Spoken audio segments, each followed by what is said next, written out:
right, welcome to another episode of Piecing It Together, the podcast where we take a look at a new movie and try to figure out what movies inspired it.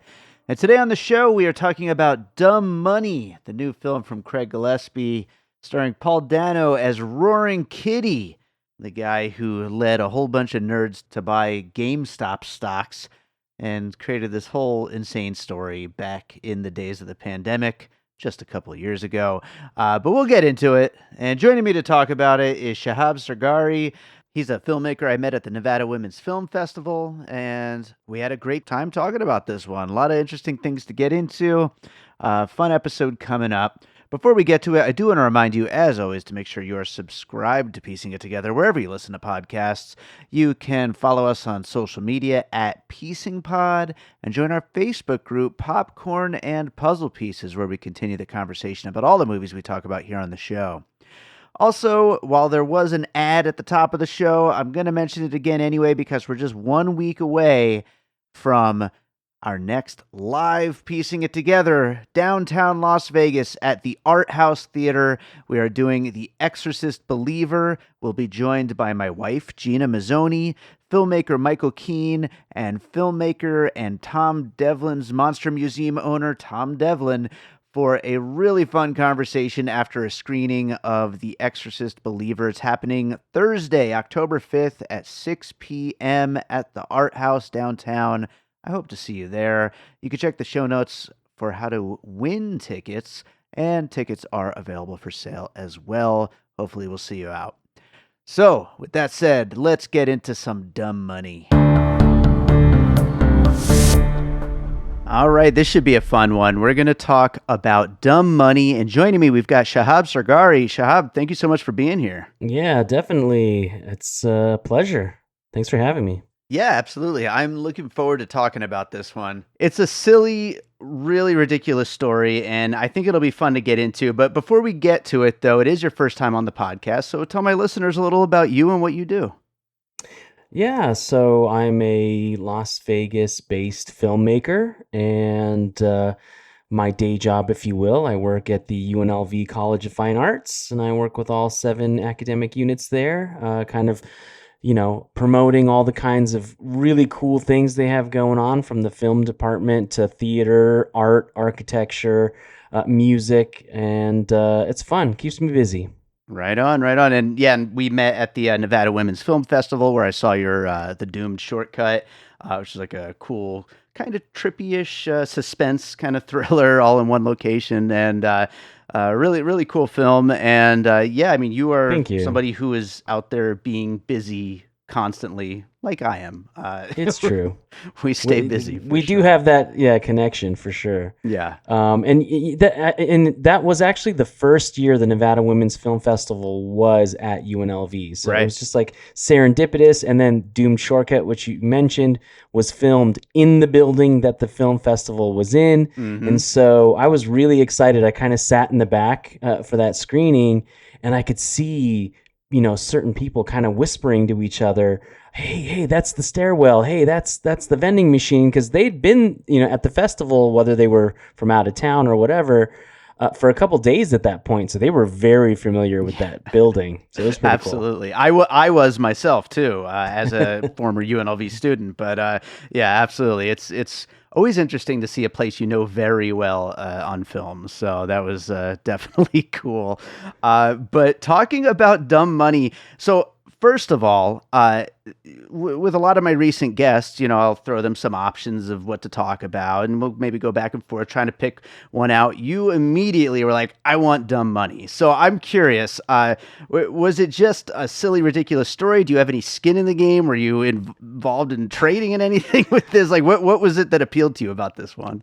So I didn't really make any money. I do have a friend, Jackson, shout out to Jackson Ellis, who I partner up with on a few different films in the past, but he made some money on that. Nice. But what I do remember is the day that Robinhood, which is where I was getting my little penny stocks, would not let me buy or sell or do anything. And I remember that day closing out my account and moving it elsewhere. I didn't really have skin in the game, but I do remember that happening and how it was highly illegal. Right. And so I just, and of course, when you look at the cast, I mean, all of the high level casts, Nick Offerman, Seth Rogen, Pete Davidson. I was like, that's the film I want to watch to go on the podcast. So nice, right on. I think we should talk about one thing before we get into puzzle pieces here. It's something that's like really on my mind with this movie, because honestly, it was one of the drawbacks of the film for me, and I'm mixed on it. I like things about it, I didn't like things about it, but one of the things that was a little tough for me, and it's not just the COVID stuff, but it's just the very, very recent history stuff. As a filmmaker, I'm curious your thought on that, like trying to tell a story that we literally just lived through. Like a is it too soon kind of situation? Right. Yeah, and it's like we were all there. We were all on our phones, watching as all this stuff was unfolding like 2 years ago. Like, is it too soon to bother telling a story like this? I didn't come away thinking that at all, but I think you have a good point. But on September 20th, NPR on was it Planet Money? They had a 20-30 minute segment on the film Dumb Money, and the entire segment was, why this film? Why did they do it? Why did they get this stuff? Did you hear it? Did you? I didn't know. That's okay. Interesting. So you and the listeners have got to go and listen to it. And the whole premise of this NPR segment was, right now, Hollywood is trying to get things that people can relate to. That's like huge. And with topical news stories, as soon as something like, this GameStop debacle happens, there are people writing books, they're optioning them, they're trying to get them made. The guy who ultimately ended up writing the story for it, he just wrote a 10-page treatment. Right. And that's, and so it was these mad scramble to get it. So I think ultimately it was going to happen, whether it was MGM or someone else, because of where we are with Hollywood right now, oversaturated with streaming services and all these things. And so they have to get something that, connects with people. And so is it too soon? It might be. I think you might have a good point. It's need to, take a step back, let it kind of, which is kind of what happened in the past with things like Nixon and Watergate and Kennedy. I mean, the Oliver Stone film wasn't made till the 90s, right? That sounds about right. Yeah. I remember right after 9/11, we had like 5 9/11 movies right in a row. So it's certainly not the first time we had, something on a story like right away. So, but yeah, some of those examples though, I think have more staying power because, we lived with the story for years and then we told a story about it. So, I don't know. But, with that said, let's start getting into some puzzle pieces here. What do you have for your first puzzle piece for Dumb Money? So I have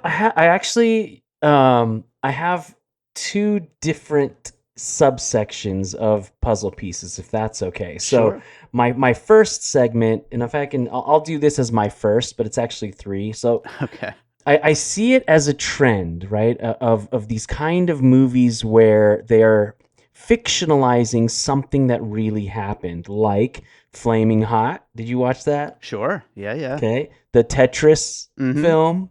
And of course, Social Network, right? Sure. And then, of course, talking about puzzle pieces that connect, right? So Sorkin wrote Social Network, but he also wrote the script for Too Big to Fail, which is also another one of these, Wall Street, things coming crashing down, what really happened kind of situation. So that's kind of my first piece of it. The, films where, obviously it's not necessarily influencing this one.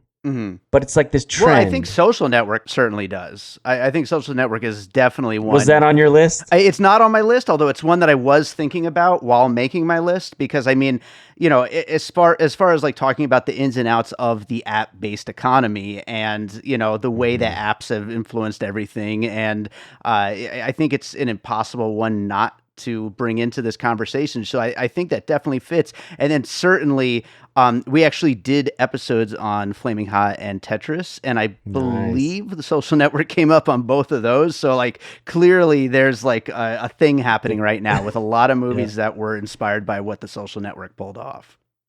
And since we're on the subject of Social Network, I will say, Dumb Money is not a David Fincher film. Sure. You know what I mean? Yeah. David Fincher, in how he shoots just what anyone else would shoot as a boring dialogue scene. I mean, the way he composes the shots and how he gets you to feel about the people, that there was none of that in this film. And I find that kind of sad, but also interesting, because the guy who directed Dumb Money directed I, Tonya, and I loved that movie. Sure, again, which that was not on my puzzle pieces, but also another one of those recent history films. Sure, absolutely, yeah. And Craig Gillespie does have like a very like kind of kinetic, like fast-paced style to him, and I feel like this movie was sold as that, but it's not really as fast-paced as it probably should have been. But I still really like Craig Gillespie as a director, and I, like you said, I, Tonya, I really like that too.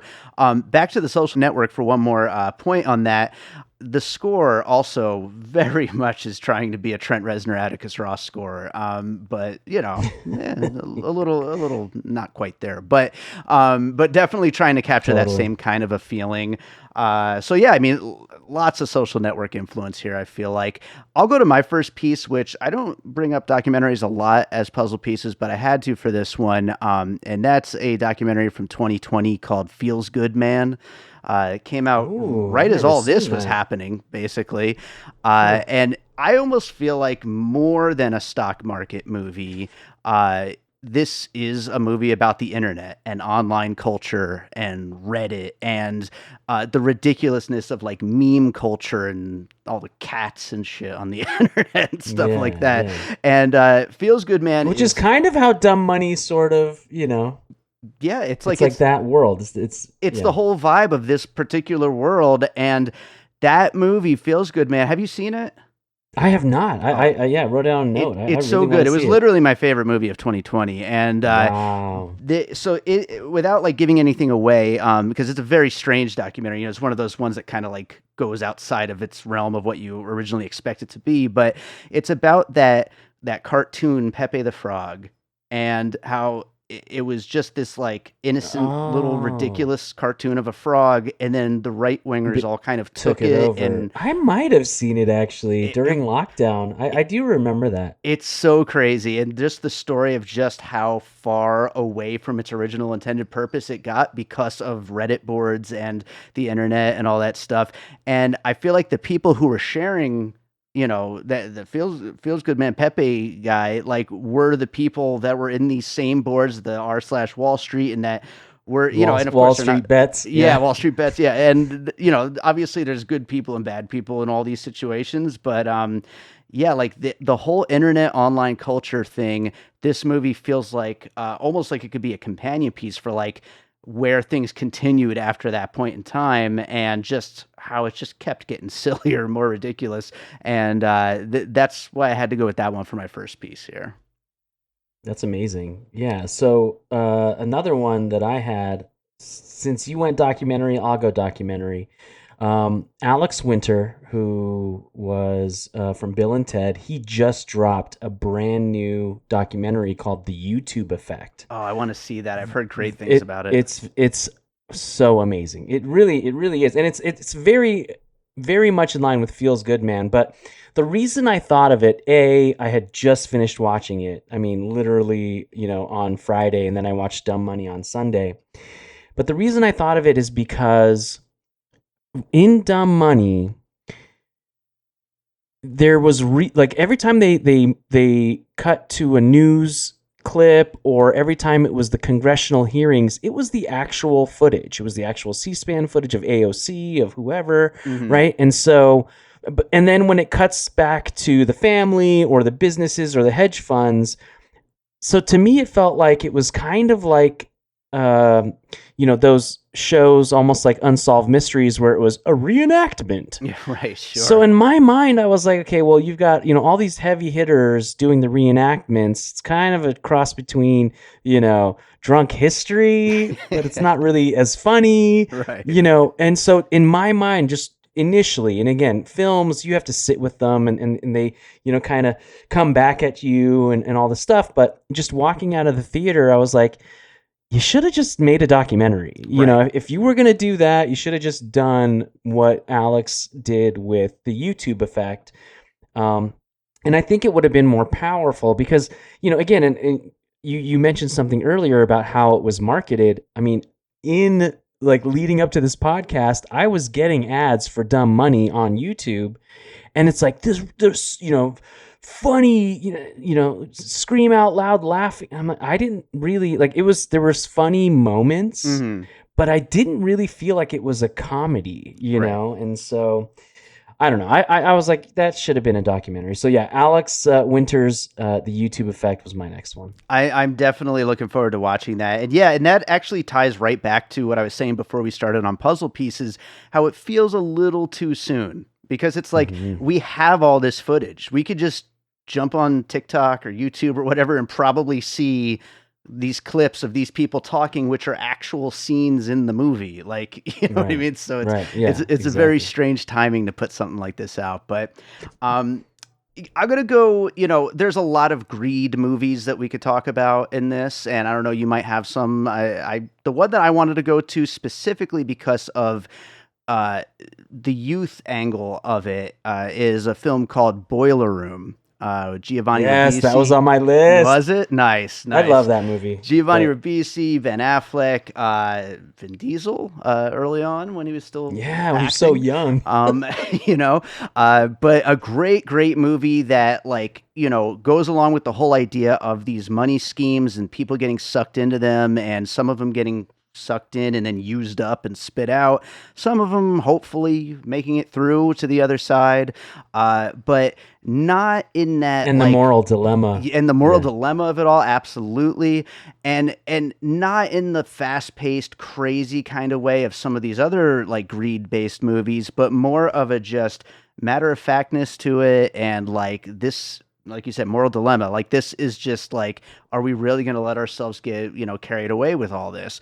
And I feel like most of the major players in the Dumb Money story are generally good people, down to it. And they just kind of, they're getting carried away with this crazy situation they've gotten themselves into. And it never really does go off of the bad end. This is almost like the good side of that kind of a story here in Dumb Money, which is an interesting thing and kind of a cool thing, and kind of leans into nerd culture, I think. Totally. Yeah.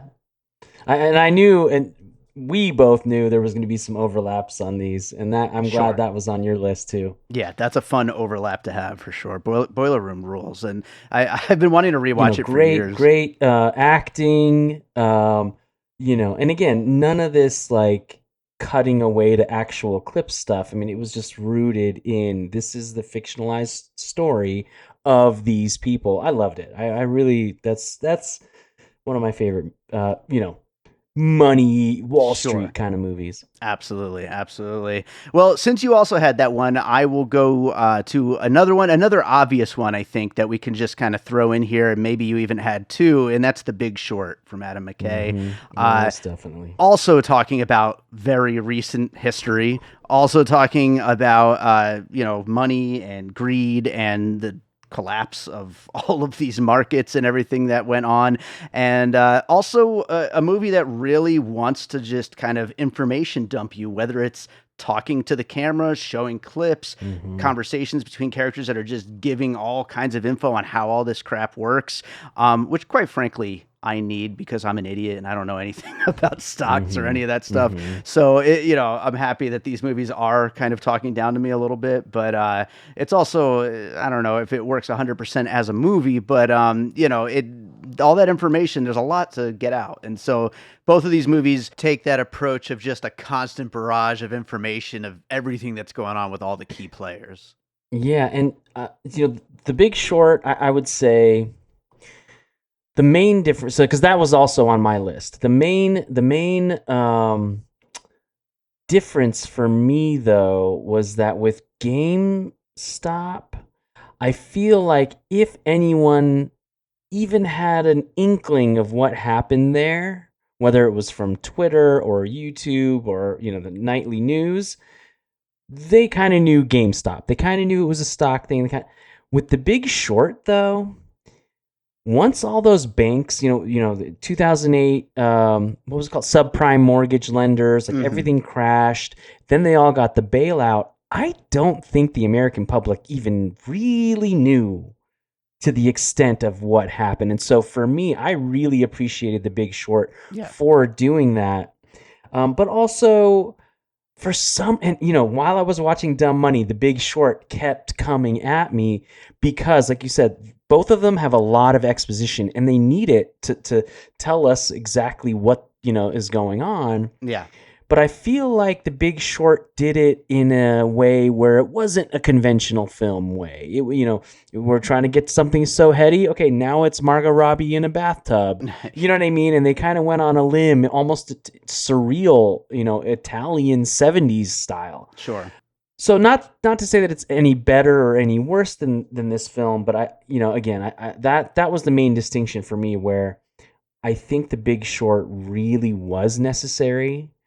In kind of telling the American public, well, this is exactly what happened with those bailouts. So I think you should probably be angry. Yeah, you should. Whereas you GameStop, it's kind of like, yeah, okay, well, that happened. Again, I feel like Dumb Money, to me, I don't want to knock it because I didn't dislike it. Sure. But it was just a chronological look at a certain time period within one person's life. You know what I mean? And so Big Short was a little bit more ambitious, a little bit more effective, my opinion. I didn't think of this when I would put it on my list, but in a way, this movie, Dumb Money, almost operates with the knowledge that you've probably seen The Big Short. And so you have some idea of the shit going on in this world and almost as if you like that kind of movie, you're probably going to watch this too. Yeah. Do you want to get mad again, but a little less mad? Watch our movie. But what do you got for another puzzle piece? So, and since we've kind of had each other's lists and I kind of, went all out and gave 3 on my first one, I only have 1 left. Okay. And again, this is also a documentary, but something that I feel inadvertently could have influenced the filmmakers on this one, and it's Capitalism: A Love Story from Michael Moore. Yeah, sure. I think it was 2018, 2019, somewhere in there, before COVID, and it's not like Michael Moore's earliest films, but it's definitely a look at capitalism, Wall Street, all of that. And, it just made me think, that those, some of those talking points and ideas kind of, filtered their way through into the screenplay here. Yeah, no, absolutely. And again, you can almost draw that line from The Big Short to that. To this, and just we're all pissed, and we continue to be pissed about all this stuff that's happening. And as we learned in a lot of the postscript, yes, some people really kind of got it. Seth Rogen's character kind of drawing a blank here, Gabe Plotkin, but most people do not, they just get away with it and they just keep going. And so, there's certainly a reason to stay pissed. And, that movie absolutely will make you pissed. So for sure, that's a good one. Yeah. The silliest thing, again, going back to that Planet Money segment that you've got to go listen to. In the end, they were so amped on filming Dumb Money and being the first to get a GameStop movie out there, because multiple people were working on their own versions, I'm sure. Right? That in the midst of all of this, they eventually got all the green lights to get ready to film this thing, and then Amazon bought MGM, and everything came to a standstill. So the filmmakers had to go to a mutual fund company God. to buy the movie from Amazon so they could start filming. I mean, it's so funny and silly. And so the people who we're angry at are the people who finance dumb money to get made. I don't know. It's just it's so tongue in cheek sometimes. Yeah, Life yeah. and funding movies and That's so absolutely silly. right. That's absolutely right. I only have two more pieces, but before I go to them, you were just talking about that story about how like there's all these different parties that wanted to make this story. I Mm-hmm. think for a brief little tangent here, just to talk about the cast, because I feel like the first one of these stories to get Paul Dano to play Keith Gill was going to be the one to make it because he was like born to Oh, play this yeah. part. He's perfect. Totally. And I think that was one of the few things that this team had on their side was the cast. The Yeah. cast had already signed on by the time Amazon swooped in. Absolutely. Absolutely. Well, I will go to, so like I said, I have two more pieces. One's I think a good one, and the other one's maybe more of a silly one, but I'll start with the good one, and that is Office Space, the Mike Judge comedy. Talking about nerds devising a Classic. plan, and then that plan kind of going way better than they ever could have expected it to, and then they have to deal with the consequences of that. It might sound like I'm joking, but at the same time, that this is kind of the real life version of that happening, and it's one of the best comedies ever. And what I love about Office Space is that it was crypto before crypto, right? Yes. The fraction of the penny Yeah. situation. I mean, how did Mike Judge is just a genius. He's so good. He's so good, Yeah. and yeah, just an incredibly funny and perfect and just timeless movie. I love Office Space so much. So good. The other thing I was going to bring up, and this kind of is to Keith Gill, kind of getting all of his millions of followers to hold, reminded me a lot of like every war movie. Whether you go Braveheart or Mm-hmm. I don't know, maybe Army of Darkness or Lord of the Rings or something like that. Any war movie where the leader is like hold, Mm-hmm. like that's like kind of that's the thing that I think they wanted to get across, that this guy had everybody just on his every word, and they were going to hold no matter what to make sure that this all went down. And it basically did go down. I don't know how true to life the story is, but at least within this version of the story, they held. Yeah, no, you're right. It's like with the archers, they're getting ready. They're like, hold, Yeah. wait for it. Yeah, and that's exactly So that I think worked out very well. And even though you say it's a silly example, I think you hit the nail on the head. I think it's definitely war movies. I didn't even think of that, but great. Right on, right on. So I'll read down the list of puzzle pieces we just talked about, and then we'll get into some closing thoughts here. We talked about Flamin' Hot, Tetris, and the Social Network, then Feels Good Man, the YouTube Effect, Boiler Room, Capitalism, A Love Story, Office Space, and war movies. I really kind of all over the place there, but a lot of interesting stuff. I think that kind of went together into this one.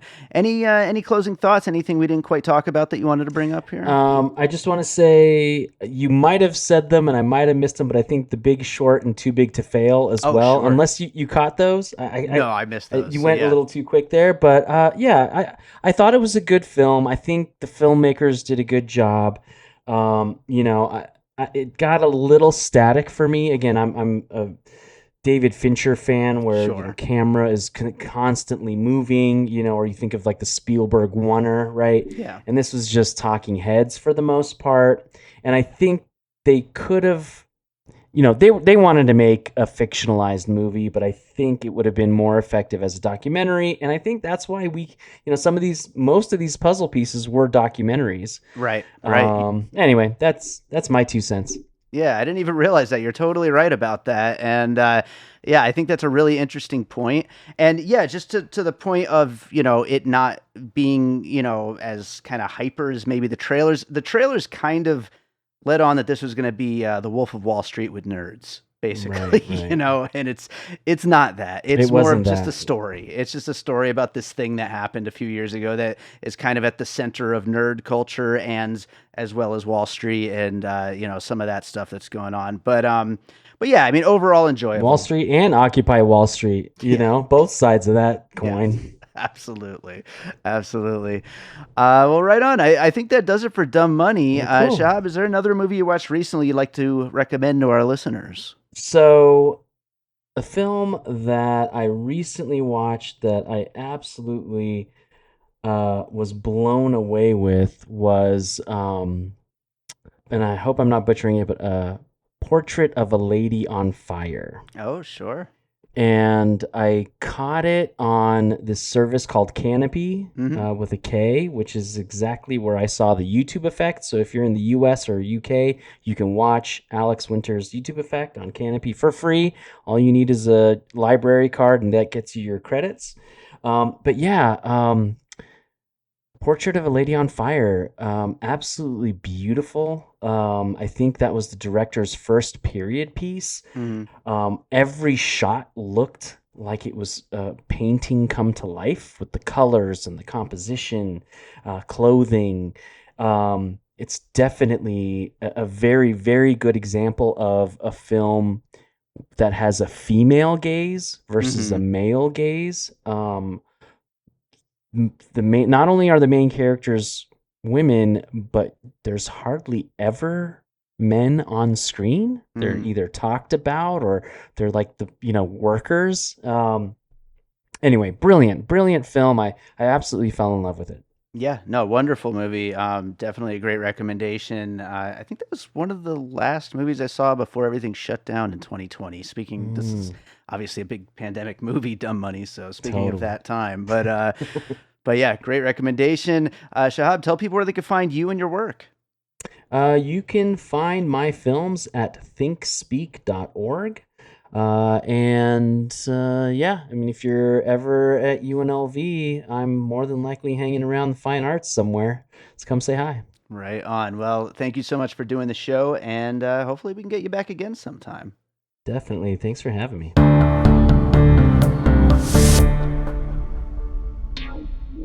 Have you ever been reading through a stack of comics and thought, maybe I should see what this Arkham Asylum game is all about?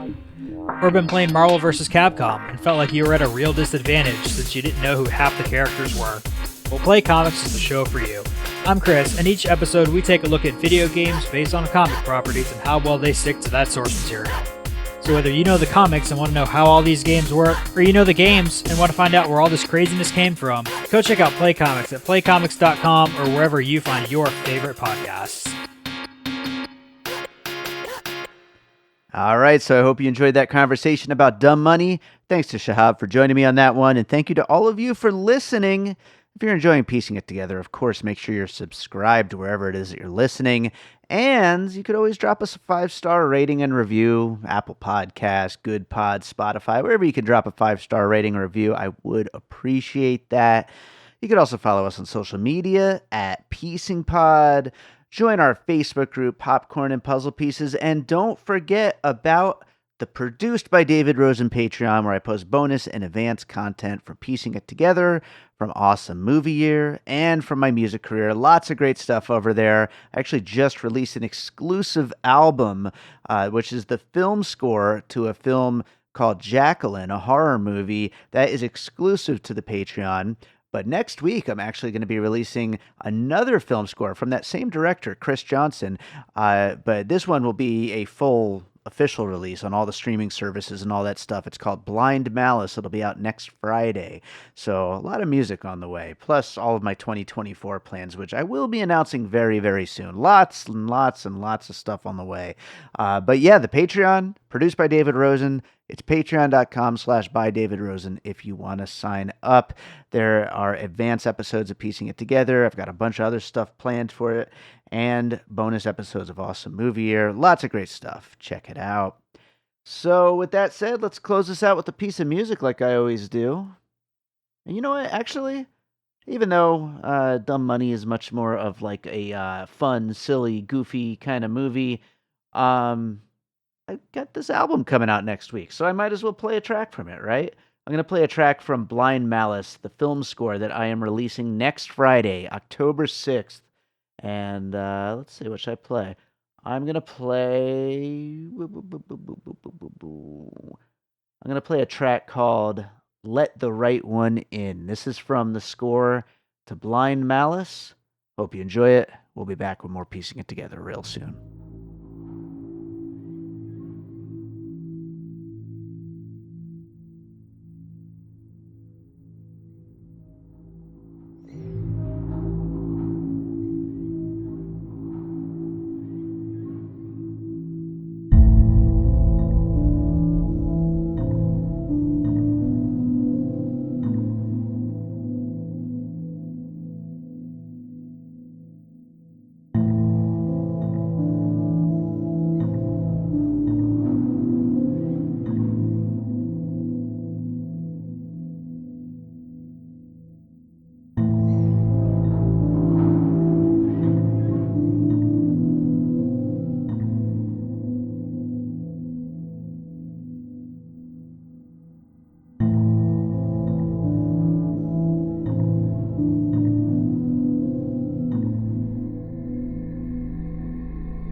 An All Points West production, produced by David Rosen in Las Vegas.